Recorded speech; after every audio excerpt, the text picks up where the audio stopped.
Good morning, Digit fam. Adam Dowd here, kicking off another week of tech goodness for your earholes. And fun fact, this month we quietly passed the 1-year anniversary of the initial conception of the Digit Daily newsletter. I'll spare you the details, but right around mid-July last year, Tristan and I and a few other powers that be started talking about what this newsletter would be like, and it was all spearheaded by Tristan because he's the man and he's awesome. So let's do our best to be a monument to his work. It is July 29th, 2019, and this is your Digit Daily.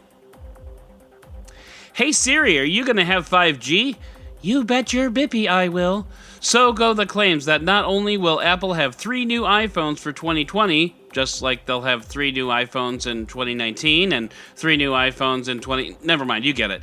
But a top iPhone analyst is now claiming that all 3 iPhones will have 5G in 2020, which is probably around the time that you might actually start wanting 5G. This analyst, whose name is mispronounced Ming-Chi Kuo, predicts that while all 3 iPhones will support 5G, perhaps only 2 of them will support both sub-6 and millimeter wave, while the third would be relegated to sub-6 only.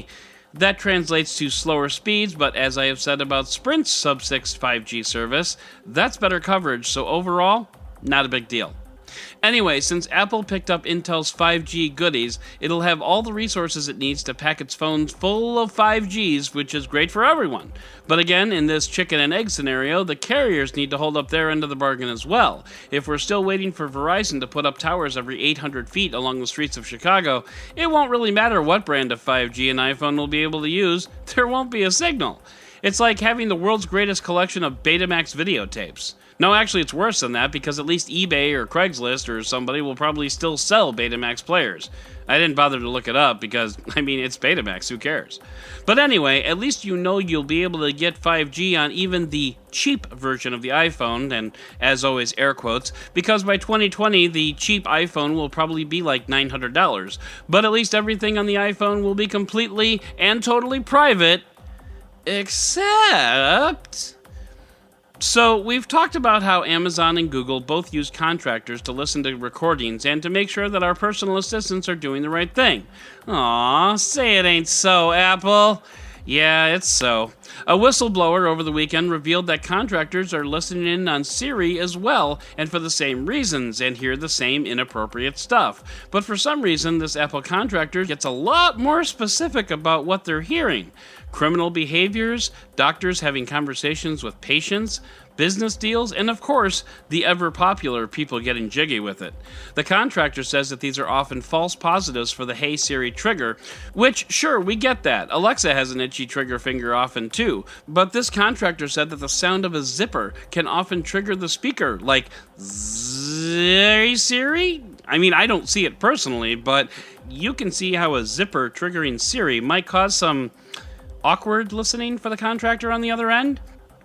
Of course, Apple PR has minimized the amount of recordings sent to contractors and their ability to link recordings to specific identities, so honestly, this is really just more of the same.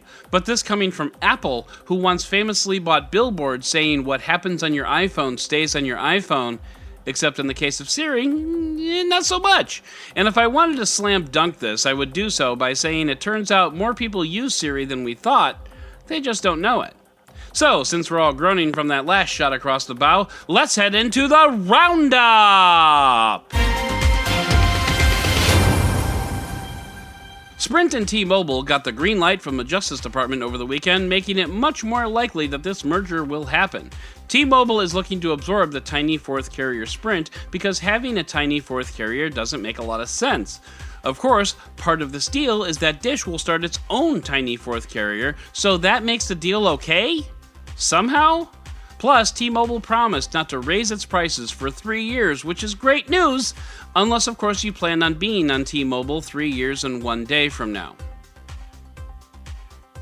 Ryan Thomas Shaw over at Android Authority has his Xiaomi Mi 9T review, and he calls it the best mid-range phone today, which is a pretty bold statement to make in a world that includes the Pixel 3a. Ryan points at design, battery life, camera, performance, display, and a €300 price tag to back up his argument, and yeah, that checks basically all my boxes. Check out his full review and video at the link in the show notes, and enjoy the Xiaomi goodness. Move over, Infinity Display. Oppo is showing off its waterfall screen, which, as the name suggests, flows over the edge of the phone and down the sides. Oppo showed off a buttonless prototype. It's buttonless because the screen kind of gets in the way of where the buttons would normally go. And honestly, this technology is kind of cool, but I'm just not a fan of this kind of display. I still get accidental touches on the Infinity Display of the Galaxy S10 because I'm fat and have fat, fleshy palms, so I can't imagine a phone like this is actually usable, except with a case, which kind of defeats the purpose. Jammy is a foldable electric guitar that you can take with you everywhere, and gadget editor Terrence O'Brien, who has some great chops and impeccable music taste, I might point out, took Jammy for a spin and pitted it against his old reliable Fender Tornado. Overall, the Jammy does some impressive things, like recognizing hammer-ons and pull-offs and even palm muting. But, as O'Brien puts it, play anything over 120 beats per minute, and you're gonna have issues. Jammy is a step forward in the foldable guitar market, but it is definitely not the last step. And finally, we've talked in the past, or maybe we haven't, but anyway, about the effort to port Android onto the Nintendo Switch because nothing is sacred anymore.